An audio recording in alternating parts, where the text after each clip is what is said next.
Bien-aimés dans les Seigneurs, merci Nzamba pesi biso moment kitoko po biso to poussana liboso ya trône ya gloire na ye.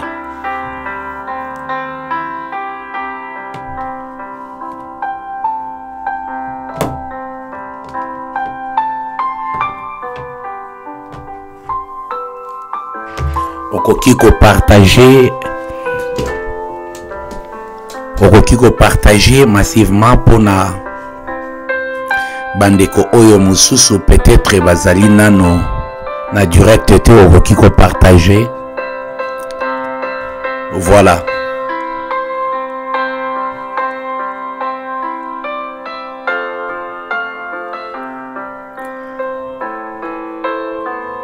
Partager na ba ami na yo, partager na bandeko baza kolanda yo.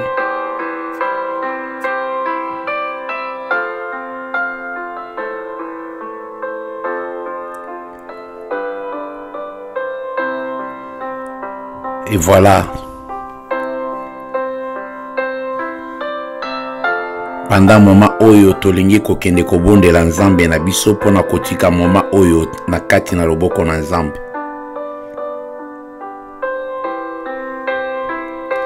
Seigneur Père Dieu de gloire, te pèsio merci pour na temps qui toko pesi na ba na yo, pour na kosangana tout autour ya parole na yo et sa connaissance, afin que Seigneur o se révéler na kati ya pensée o éclairer pensée ya moko na moko au travers ya message ya poko na lelo, au nom puissant de Jésus. Amen.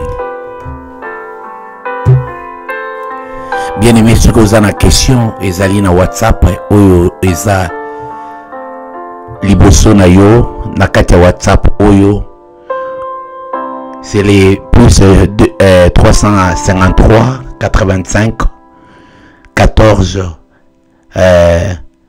75 26 3. Voilà, na baya écran na biso okomona yango ezali wana. Partagez massivement. Tous allez kokende direct. Nakati ya message na biso. Les souffles de Dieu et le Saint-Esprit. C'est une question sur le Saint-Esprit qui m'a été posée. Deuxièmement, nazaka na question moko o ezala ki posé et pas nangai. Et ce que vous avez na question, voilà WhatsApp yango wana ou qui toujours ko poser na émission na biso, le pasteur répond. Voilà.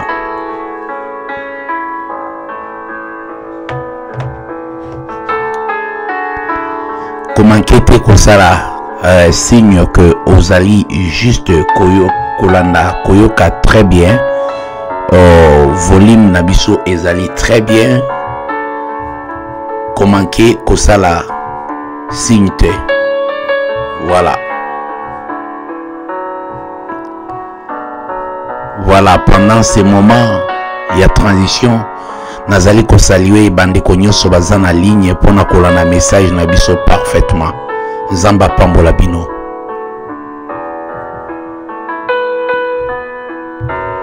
Alors, na premier lieu tolini kolobela oyo etali les souffles de Dieu et le Saint-Esprit.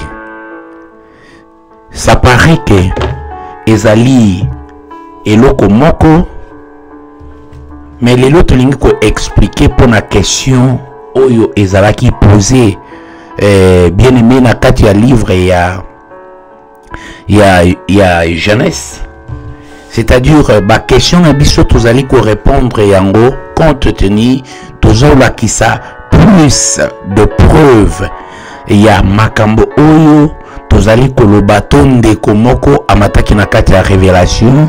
Et pendant ce moment-là, toza ko développer kolakisa est-ce que makambo toza côté ya eza bien et belle komami, parce que même la révélation eza toujours appuyée par les écritures. Donc écriture ezali très fondamentale avant même ya komata na niveau ya révélation. Voilà, balobi que le souffle de Dieu et le Saint-Esprit. Premièrement, et loko ya liboso et bongi to parler awa, to reparler sur les souffles de Dieu. Souffle de Dieu ezali nini et musala nango ezali nini. Voilà. Donc, lorsque nous parlons du souffle de Dieu, avant de kota en action, tout d'abord, na kati ya livre ya Genèse, na chapitre 2, au verset 7, et nde toko expliquer la pensée du Seigneur. Voilà na écran nabiso, tozali na Genèse chapitre 2, au verset 7. L'Éternel Dieu forma l'homme de la poussière de la terre et souffla dans ses narines un souffle de vie, et l'homme devint un être vivant. Voilà. Donc, na première instance, awa tomonike, musala nini souffle.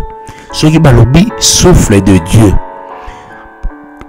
Toko comparer yango et pour comprendre une grande différence, musala ya souffle de Dieu, oyo et salaka na kati ya vie ya chrétien, à ne pas confondre avec l'action ya Saint-Esprit. Voilà pourquoi tout ça comme le souffle de Dieu.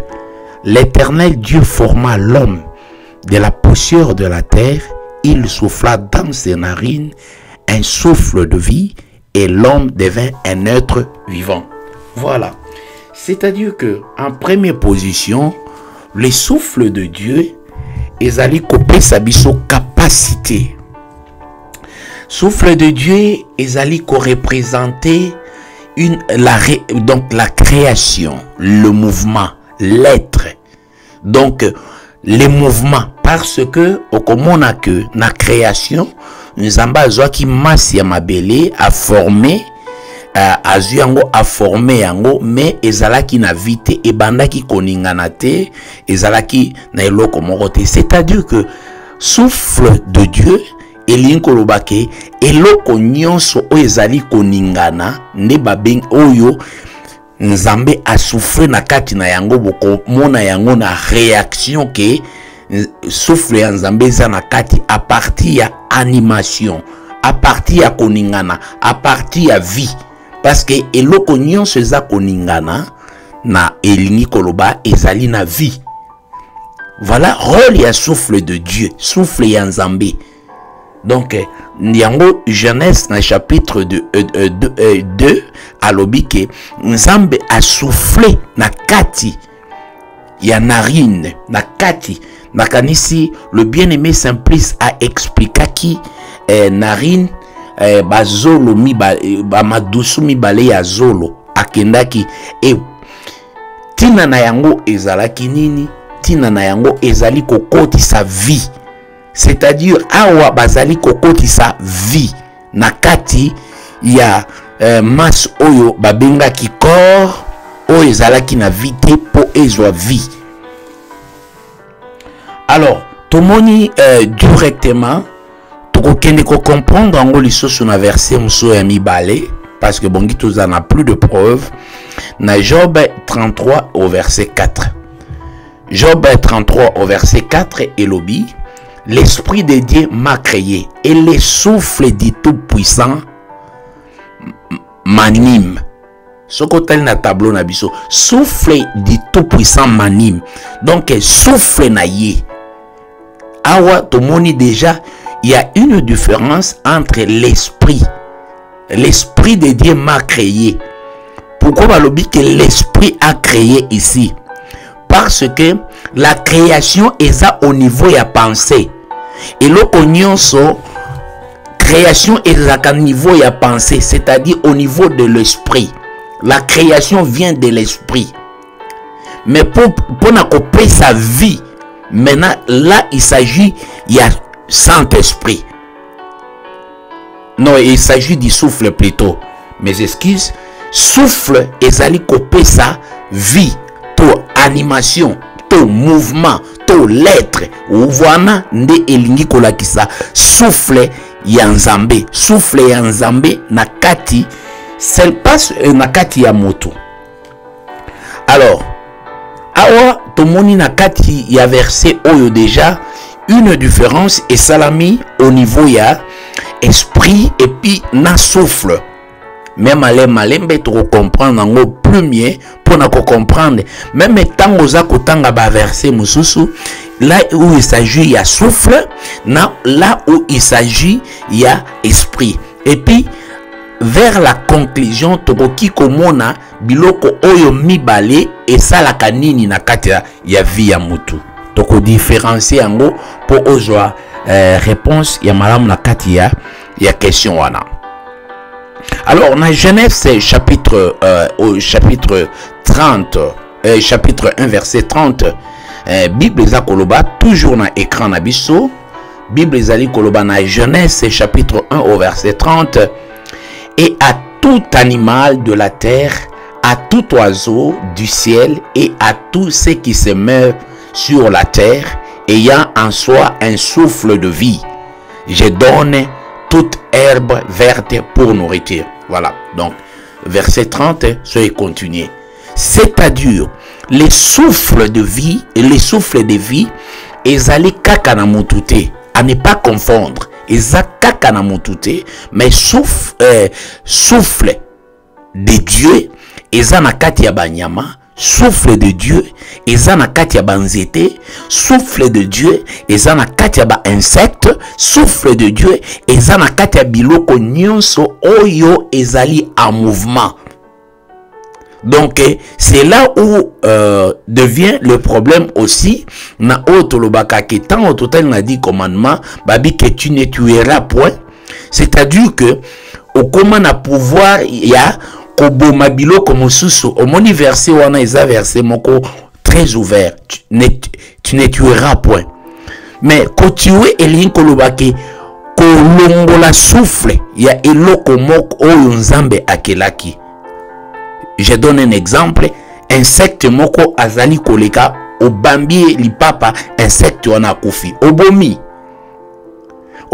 parce que il y a le souffle de Dieu na kati ya insecte wana po asala déplacement. Il y a le souffle de Dieu.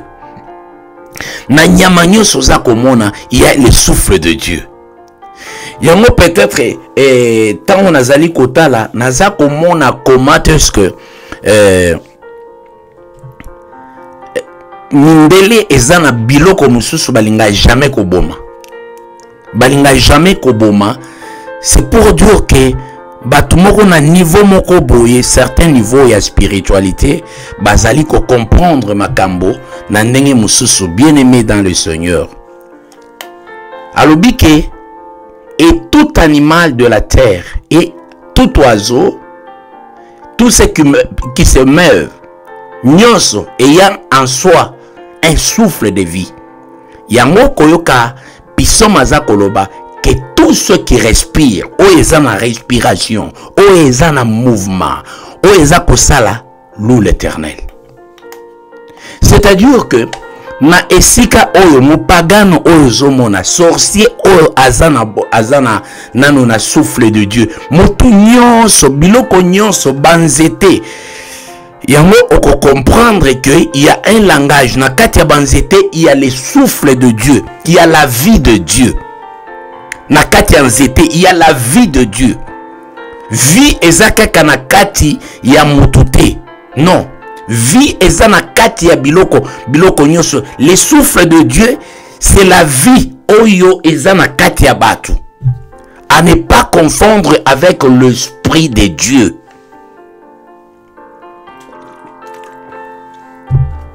Parce que na tango tozali kotala, ozali ko développer message na yo tout en étant prédicateur, tout en lisant la parole de Dieu comme moi na nzambe. Alors ebongi na yeba ba code oyo po na yeba ba limitation nanga ya koyeba que oyo ezali souffle de Dieu. Na souffle musala nini esalaka. Et à partir musala oyo souffle esalaka, yango wana ekopesa yo makoki ya koyeba ke oyo na oyo esalaka musala boye et comme ça makambo nyonso très facile. Alors tozali ko continuer et le 4e verset oyo to lingi kolobela to kolobela na kati ya livre ya Jean chapitre 14 verset 26. Yangwana na tableau, na écran na biso. Mais les consolateurs, l'Esprit Saint, que le Père envoyera en mon nom, vous enseignera toutes choses et vous rappellera tout ce que je vous ai dit. Il y a maintenant une différence entre le Saint-Esprit et le souffle.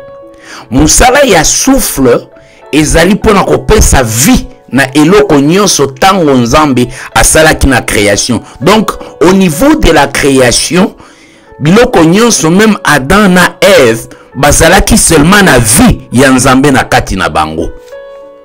Il y avait la vie lokola na banyama. Il y avait la vie lokola na kati ya biloko nyonso ezala mai ezana souffle de Dieu.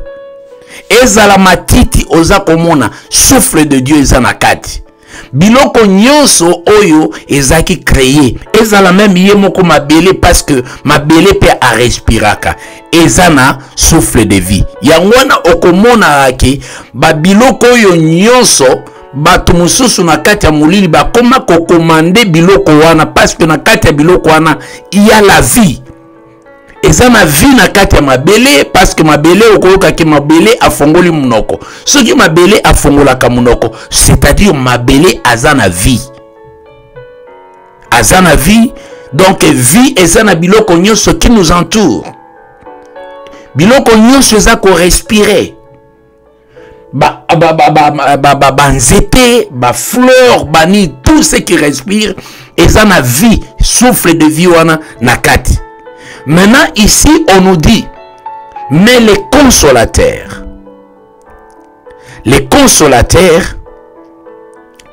l'Esprit Saint, que le Père envoyera à mon nom, vous enseignera toutes choses et vous rappellera ce que je vous ai dit. Maintenant, à une différence, batu nyonso bazana souffle de vie. Mais batu nyonso bazana molimo bazana Saint-Esprit. Voilà la différence.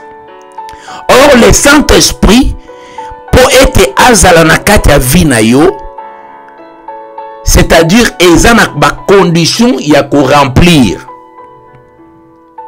Mais le souffle de vie c'est lorsque tu es né. Dès que ozokota na kati ya libuma mama na yo déjà que souffle ya nzambe déjà ekoti. Donc souffle ya nzambe ezali aussi contagieuse. Voilà.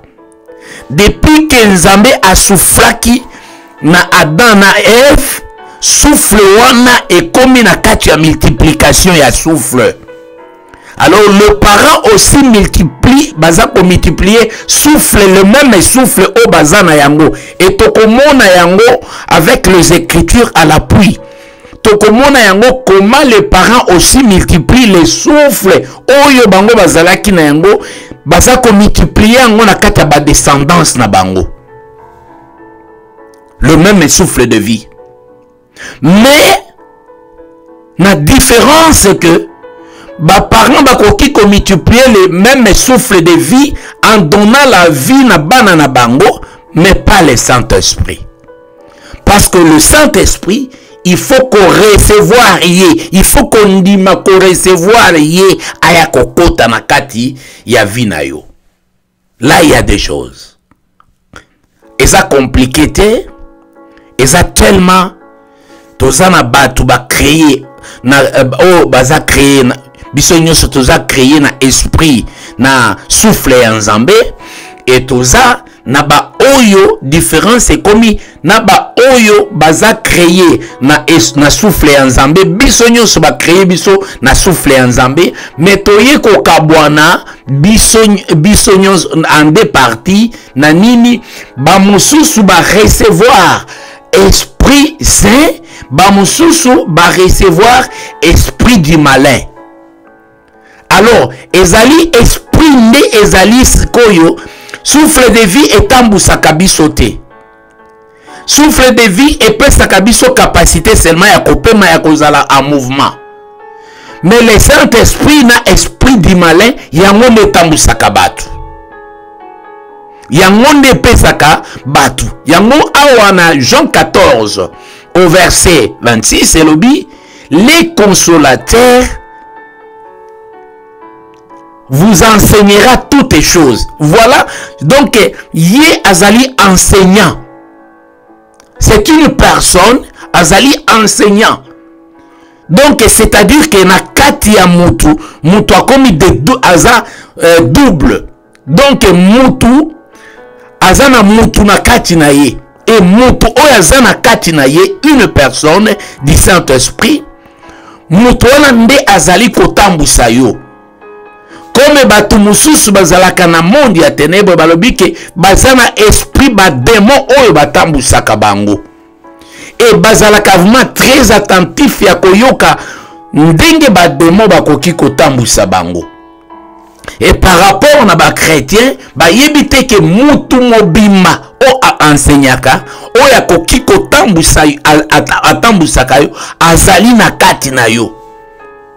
Ou soit azali te otikala koyamba ete yango omonike batu mususu bazaka na bango na souffle de vie kaya pamba. Alors souffle de vie sans Christ ezali oza comparable na homme animal. Yango wana Satan koki kolia akoki na ye kolia parce que ayebi ke na kati wana Christ Saint-Esprit aza na kati wana te. Lokola aza na kati te ye eza biloko akolia. Ça c'est facile. Batu oyo akolala na ye ya pe makameka pe mawana Satan koki na ye kosala o alingi. Voilà. Donc na Romains chapitre 8 au verset 11. Totangi. Et si l'esprit de celui qui a ressuscité Jésus d'entre les morts habite en vous, celui qui a ressuscité Christ rendra aussi la vie à vos corps mortels par son esprit qui habite en vous. C'est-à-dire, le Saint-Esprit c'est une personne dont azali ko habiter mutu na vanda kande na kati na yo.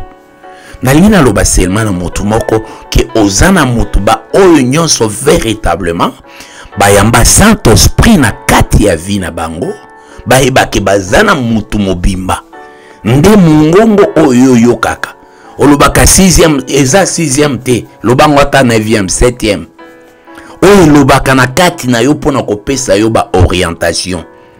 Mutu wana nde aza wana pona ko conduire yo. Mutu wana ye wana aza komona parce que aza esprit aza komona plus que yo. Maintenant aza kolakisa yo, donc yango il faut komitika na maboko ya mutu wana akamba vina yo. Il faut komitika na kati ya maboko ya mutu wana. Soko mitiki na kati ya maboko ya mutu wana qui est le Saint-Esprit pona kotambusa yo et kozala malamu mingi. Alors, yango tolobi tango totali le 2. Totali premièrement souffle de vie et puis totali encore oyo tolobi que Saint-Esprit les deux tosali différence avec quelques versets. Il y en a plein de versets dans les Écritures et c'est seulement que yo au comprendre et tous les deux versets ils ont parlé sur la vie. Or, lorsque nous lisons la parole de Dieu, la vie c'est Christ. C'est-à-dire que même au commencement là, tant que souffle les akokota, bazali ko injecter Christ pour apesa yo à animer vie na yo. Donc ici, c'est comme si on donne, il y a les logos et les rémas. Ou bien il y a la parole, il y a les écritures et il y a aussi la révélation. Ce sont des choses, deux mondes clés. Alors, tokozo exemple moko typique oyo toko expliquer tango to réunir biloko oyo nyonso mibale na kati ya ba vie na biso et ekoki kosala nini. Et okomona pe batu mususu bazali ko utiliser yango na ndenge ya mabe. Utilisation na yango na ndenge ya mabe et tokomona yango na kansi bozala nanga ensemble tozali kotanga livre moko. Toza kotanga na 2 Rois chapitre 4 au verset 32 à 35. 2 Rois chapitre 4 32 à 35. Bible lobby. Élisée entrant dans la maison, et voici l'enfant était mort. Couché sur son lit, Élisée entra et ferma la porte sur eux deux. Et il pria l'Éternel. Il monta et se coucha sur l'enfant. Il mit sa bouche sur sa bouche, ses yeux sur ses yeux, ses mains sur ses mains, et il s'étendit sur lui. Et la chair de l'enfant se réchauffa. Élisée s'éloigna, allant ça et là, dans la maison, puis remontant et s'étendit sur lui. Et l'enfant éternuant 7 fois. Et il ouvrit les yeux. Voilà, bien-aimé dans les seigneurs. Voilà, nakati verset oyo ezaba verset ezali mal interprété les lots na ba faux serviteur de Dieu, parce que Élisée akutaki mwana ya Sunamite asi ba oba memeli babi mwana na akufaki, et na kokufa ya mwana wana Élisée asengaki akutaki na kati ya chambre, akangaki porte batikalaki bango mibale. Bible lobi awa que Élisée azwaki amati likolo ya mwana wana. Tolanda bien, balobi mwana amataki likolo ya mwana oyo. Et tango amati likolo ya mwana oyo, azwi munoko na ye contre munoko ya Élisée, azwi zolo contre zolo, maboko contre maboko, azalaki likolo ya mwana. Et après, Bible lobby, et la chair de l'enfant se réchauffa. Tango ayoki ke chaleur, nzoto ya mwana ezui chaleur, nde alongwaki likolo ya mwana. Qu'est-ce que cela veut dire? Yango awa esika oyo bazali ko utiliser yango abusivement na kati ya batu ba faux serviteur de Dieu. Et tokomona ke Élisée awa a aplikaki ezalaki na cette façon oyo abandaki ko communiquer, cette façon ya ko communiquer pour mwana oyo azonga en vie. Et ce qui peut se rappeler aussi, il y a Élisée atinaki aussi Naman akende na mai komi boka 7 fois. Kuna ezalaki po l'opposition Naman ezalaki na lepre elongwa. Awa tomoni méthode toujours il y a 7, mais awa eza po mwana azonga na vie. J'explique ceci parce que balobi ke monoko contre monoko. Pourquoi monoko contre monoko? Bokomona avant na kota en détail, même ba oyo basalaka ba infirmière, bato ba réanimaka, soki muto akei esengaka toujours oza monoko na yo otiali kokolo ya monoko ya mutu oyo pema eza kokende, après osouffle na kati. Osouffle na kati pour que azonga. Pour azonga. Bien-aimé dans le Seigneur. Ezali pratique oyo ekoki kosalema awa toza na ka ya résurrection mutu mwana oyo asa akufi. Alors, na première na ligne na parler na 7, le 7 partie ya guérison, ya résurrection ya mwana oyo. Qu'est-ce qui se passe pendant que tobonde la kapo mutu azonga na vie? Ce qui les 7 par principe oyo ezali respecté te, mutu akoki kozonga na vie, mais akozonga na ba faculté mususu et kozala penza normal te. Yango mona ke batu mususu aseku me ba faculté mususu eza normal te. Pourquoi? Parce que ezalaki na biloko mususu esalamaki te. Pourquoi? Premièrement, tango atie monoko contre monoko, elingi seulement koloba, elingi koloba nini, bouche contre bouche. Azali koluka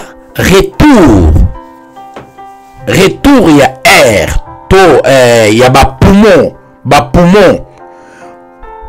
À ce moment-là, aza ko souffler na kati ya ba poumon pour ba poumon ezwa mouvement, pour ba poumon ezwa mopepe.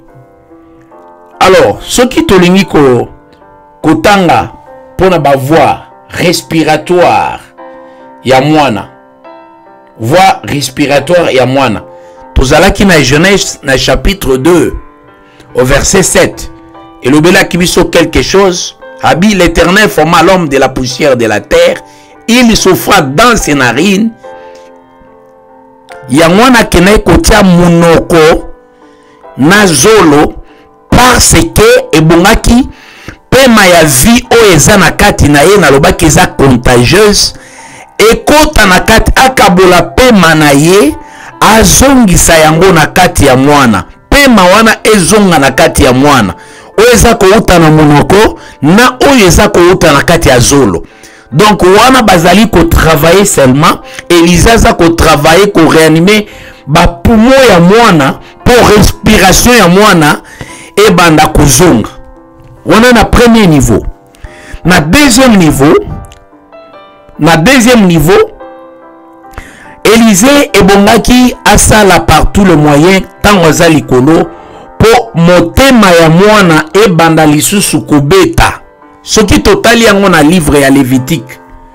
Otali yango na Lévitique au chapitre 17 verset 11. Nakansi ngai na yo toko meka totanga Lévitique chapitre 17. Voilà.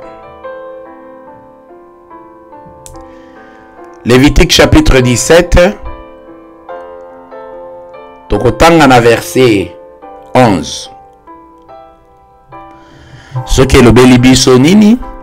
Alors, car l'âme de la chair est dans le sang. Je vous les donne sur l'autel afin qu'ils servent d'expiation pour vos âmes.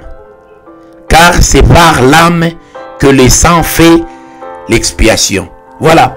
Awa bazali koluka motema ame ya mwana ezonga complètement.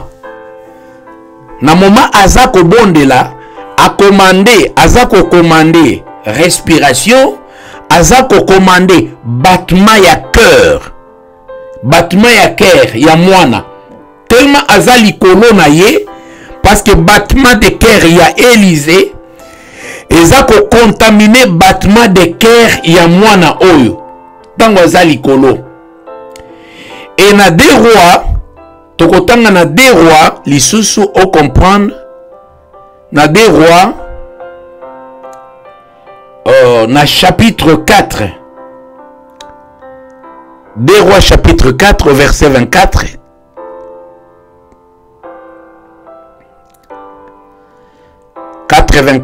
bien-aimés dans les Seigneurs, kuna tokokende komona, elle fit sceller l'ânesse à son serviteur.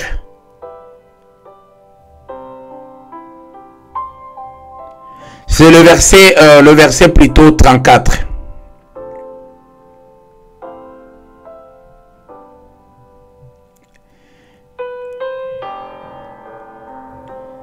C'est le verset 34, s'il vous plaît.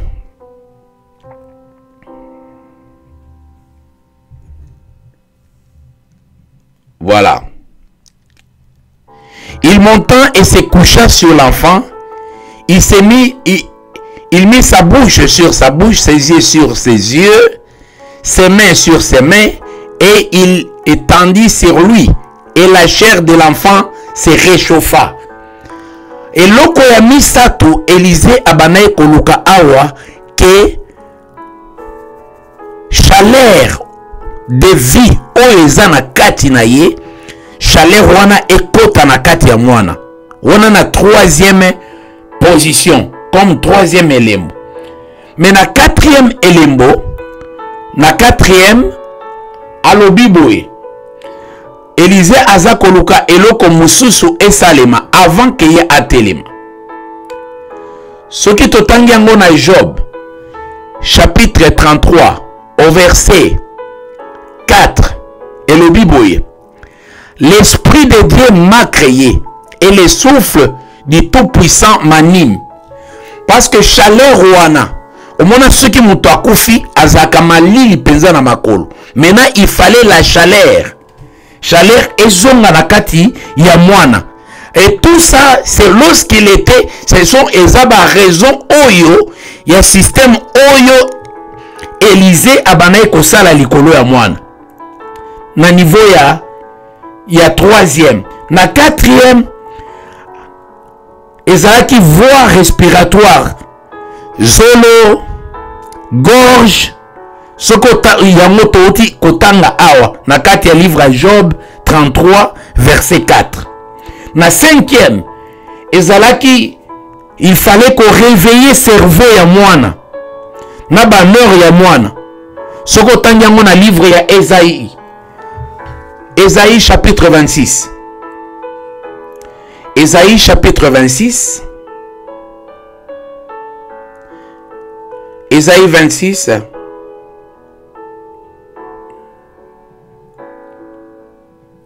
Verset 19.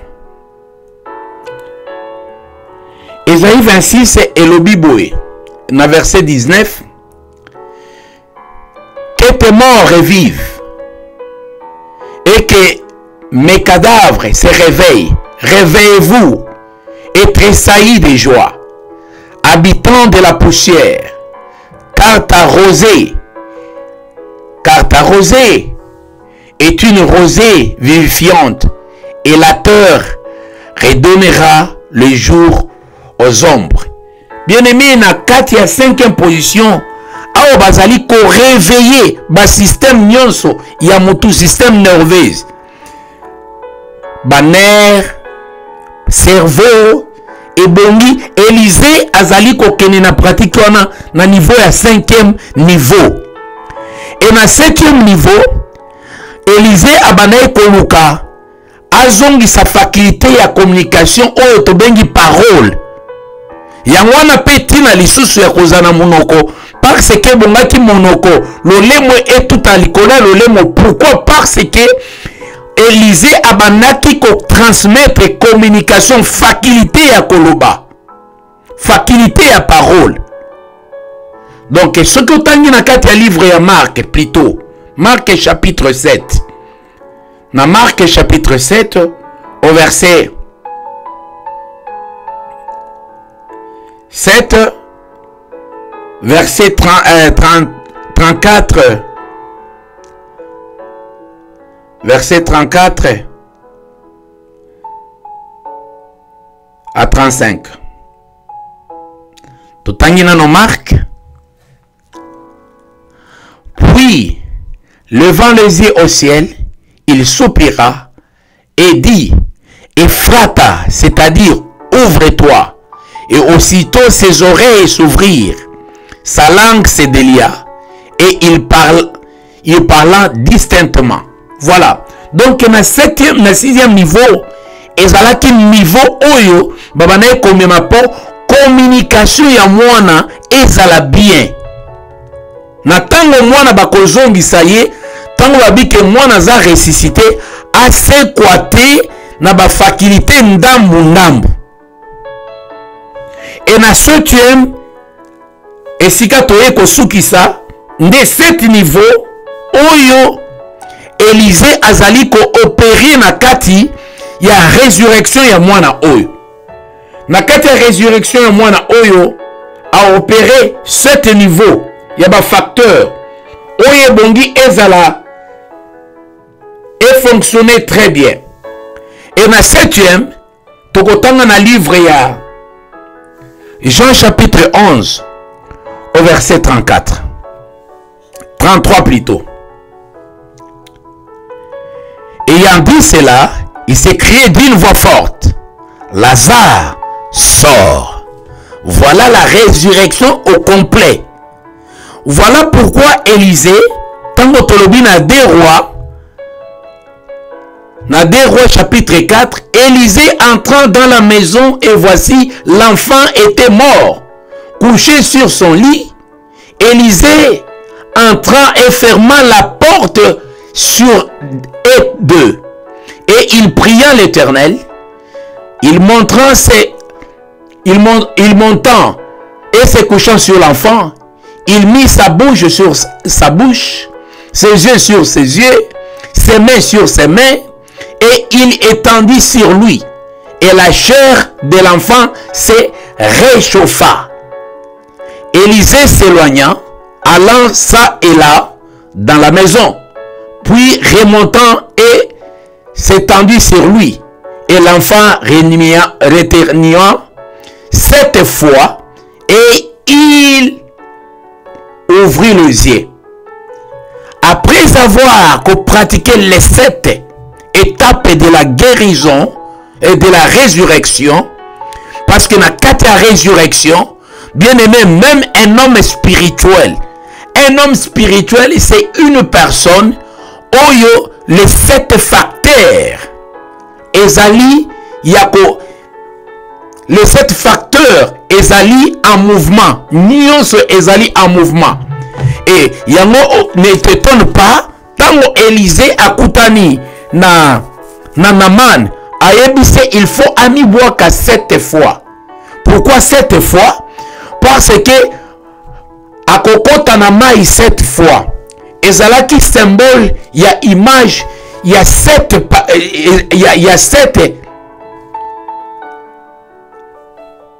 différents 7 façons ya baptême. Et baptême ya liboso oyo Naman il fallait à subir ezalaki baptême, peut-être sika yo zali eza baptême ya liboso il fallait à subir ezali baptême ya Moïse. Donc Naman il fallait à subir baptême ya Moïse. Baptême ya Moïse ezali baptême oyo ya ancienne alliance, eza baptême oyo ekangaki bato, nde baptême oyo babatizaki peuple ya Israël. Mais ce que otangi yango na 1 Corinthiens, na 1 Corinthiens na chapitre 10 au verset 1 à 2. Verset 1 à 2. 1 Corinthiens chapitre 10 verset 1 à 2. Frères, je ne veux pas que vous ignorez que nos pères ont tous été sous la nuée et qu'ils ont tous été au travers de la mer, qu'ils ont tous été baptisés à Moïse dans la nuée et dans la mer. Voilà le premier baptême. Oyo mutu nyonso tango aza koya na vie chrétienne, mutu nyonso tango aza koya na vie chrétienne, yango aza kaka Dieu de Moïse, Dieu de Jacob, Dieu d'Abraham, Dieu. Donc baptême ya bokoko na biso, baptême oyo ya première alliance. Ezali le premier baptême otozalaka na yango, ezali baptême oyo ekangisa, eza baptême ya nani? Ya Moïse.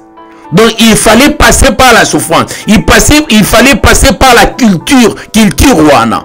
Et c'était premier baptême oyo kokaki ko sauver penza peuple ya Nzambe te. Ndezaki premier baptême. Alors Naman il fallait akende na mai. Akende na mai po baptême wana ya ancienne alliance. Otolobi toloba ke bokoko. Otolobi ke oya kutima bakoko na biso. Mais il fallait kutima wana ya bakoko ekende kokwea nano na mai. Biloko oye ayebaki ebandai ko empêcher. Il fallait ekwea nano na mai. Yango prophète abandai ko ebisaye kende kokwea 7 fois. Première fois po bokoko wana ekende kotombe. Et na deuxième niveau, il fallait Naman akene na deuxième niveau ya baptême. C'est-à-dire que baptême wana oya deuxième niveau ya baptême. Tokomona yango na Matthieu chapitre 3 au verset 11.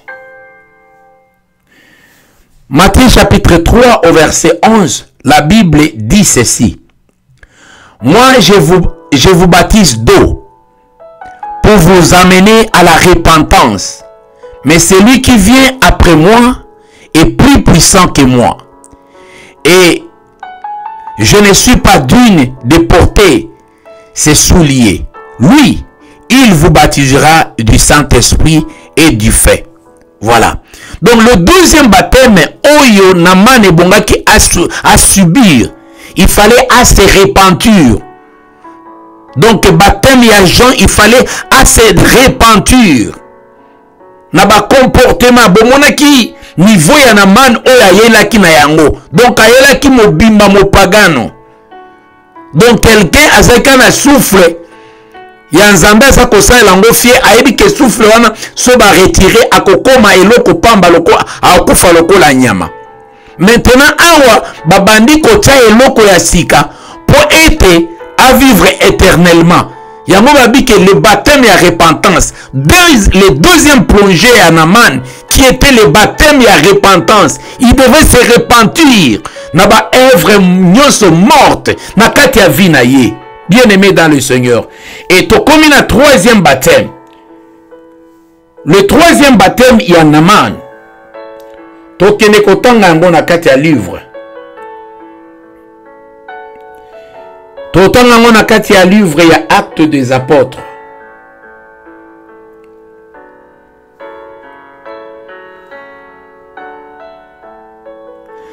Actes des Apôtres au chapitre 1. Verset 5.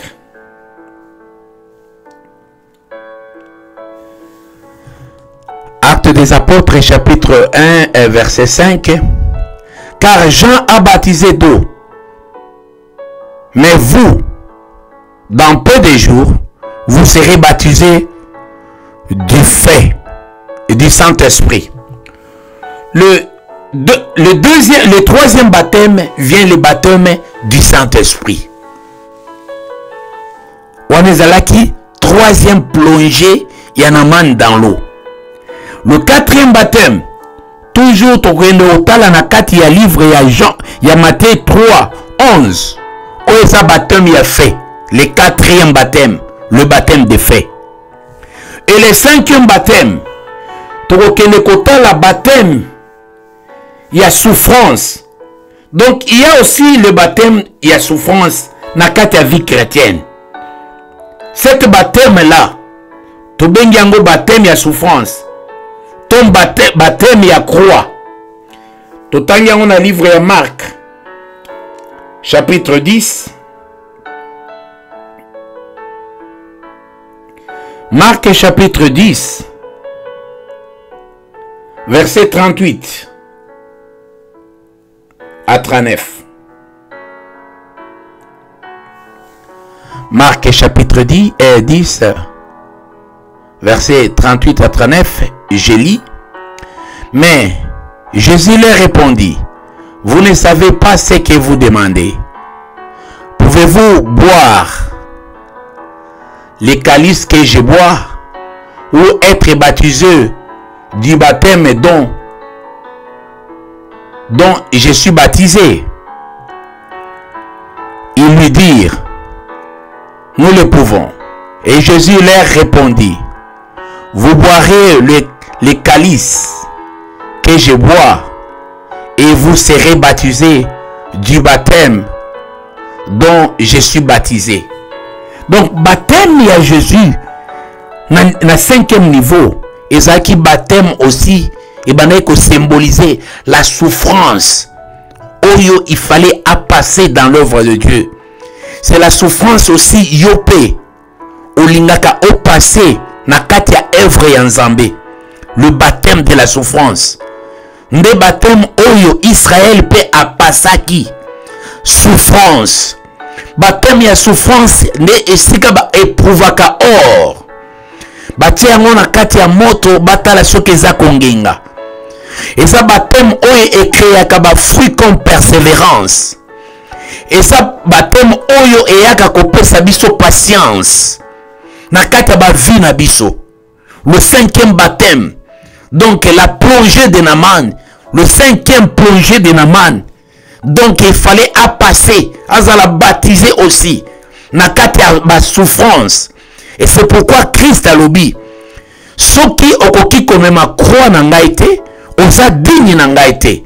Parce qu'il faut passer par ces baptêmes-là. Baptême à souffrance. Et le 6e baptême,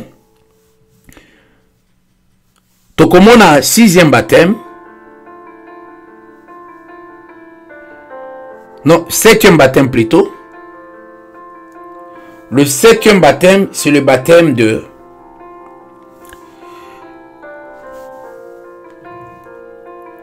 Totanga on a 1 Corinthiens. 1 Corinthiens chapitre 12 au verset 13. Voilà. Dans 1 Corinthiens chapitre 12 verset 13, la Bible dit: car nous avons tous été baptisés dans un seul esprit pour former un seul corps, soit juif, soit grec, soit esclave, soit libre. Et nous avons tous été abrégés en un seul esprit. C'est-à-dire ici, il y a les baptêmes, il y a Christ lui-même. Donc nous sommes baptisés en Christ et Jésus. Il y a un baptême et permet à biso directement tant que lui toza kokufa. Donc toza kokufa kotika nyonso. Et au 7e niveau, il fallait sikoyo Naaman normalement akota mobima na kati ya mai parce que azaki projet mobima na kati ya mai pour aya kozwa résurrection atambulana. 2 Corinthiens chapitre 5 verset 17, le dernier qui dit: si une personne est en Christ, il est devenu une nouvelle créature. Voici, toutes les choses sont devenues anciennes. Nyoso eleki. Alors Naaman tango abimi amoni poso et komi asika lokola bébé, une nouvelle créature azongi bébé.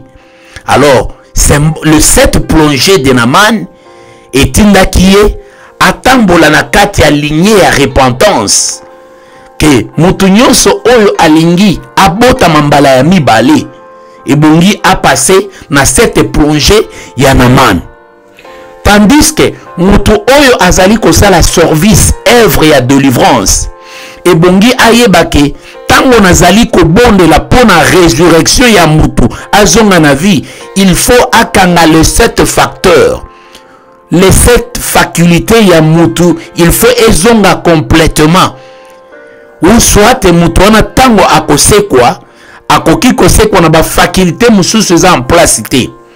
Bo se souvenir tango prophète azali koloba aza koyebisa tango nzamba aza koyebisa prophète Ézéchiel alobi prophétiser loba baner ezonga parce que baner ebongaki ezonga ebongaki na moment wana batalaki biloko nini ezalaki te, mais pona mwana oyo ezalaki mikro ezalaki en place, poso ezalaki en place, ezalaki na besoin ya kobenga poso te, ezalaki na besoin ya kobenga mikro esangana te.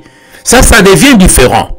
Maintenant pona ba oyo ba osman oyo ezalaki desséché, il fallait biloko nyonso na nde omoni baza kobenga même na baner ezonga même bapesa maloba po mouvement souffle ekota na kati na bango, il fallait assouffler lisu souffle ekota na kati na bango tozongi na commencement. C'est-à-dire que balakisi image Ézéchiel azali image ya Jésus-Christ. Pourquoi image ya Jésus-Christ? Quand la parole na jeunesse ebandaki kobima, c'est ce qui s'est passé. Nde image va pesi biso na Ézéchiel. Alors Ézéchiel prophétise. Ce qui y a lobby, oh Ézéchiel oyo eza kobima na kati eza parole. C'est-à-dire Ézéchiel il se tient à la place de Jésus. Oyo maloba eza kobima na munoko nzambe nde tobengi yango parole, nde tobengi yango Jésus. yango tango ebimi na kati ya munoko ya Ezekiel eza kokende kosala ba effet likolo ya mikuwa eza kosangana makambo nyonso eza kosangana.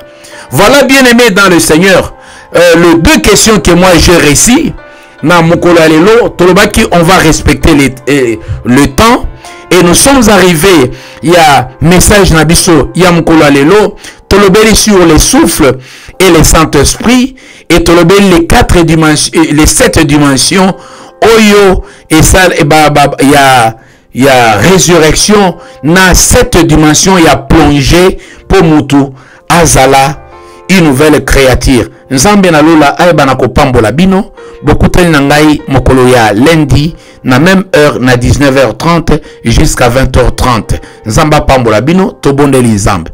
Seigneur Père Dieu de gloire, pambola mwana moko na moko bisika nyonso ba yoki message oyo tika ete elongola ba ekai na kati ya miso na biso tika ete kimia na yo etambola na eza na moko na kombo na Yesu Kristo. Amen. Butu malamu na kati ya ba mboka na bino bisika nyonso bino bokutani na poko ya lelo ezalaki wa bino Pasteur Léon Kakuji. Voilà, tokutani lundi lobi ezali mercredi bokozala tozala na enseignement ya bien-aimé na biso Simplice bozala branché mercredi lobi eza mardi mercredi na 19h30.